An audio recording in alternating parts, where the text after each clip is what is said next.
No, sme ho doviezli domov. Začíname s ním robiť. Prvé bude vybrať AC pumpu. Tu prečistiť, zmontovať dokopy. Olej to má. Potom tu dať servo pumpu. A z druhej strany tam treba dať štarter a počistiť to troška, porovnať. Ešte nám tu treba dať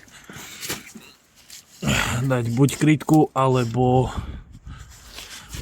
na zastavenie, aby to bolo fajn, aby nám tady odišiel olej motorový a potom môžeme štartovať. Sme to tu dotlačili, doniesli, môžeme potom štartovať.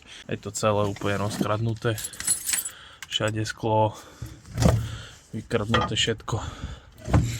Zistili sme, že rýchlosti idú, motor sa pretáčal, zadná časť to už rozobratá. Tieto uši sú akési veľmi rozšírené. Niečo s tým robiť, tak určite ich dáme dokopy. Najviac ma toto zaujímal vlastne zadný podkop na tom, lebo zadný podkop, keď som to prišiel meral, tak nebudem musieť ani moc prerábať za kryštál a dám to na päťky, len ešte nejako budem musieť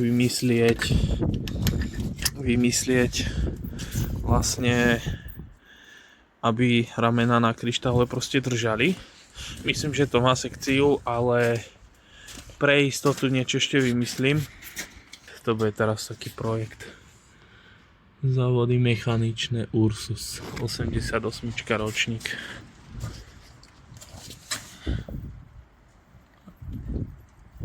No i uvidíme, čo s tým bude.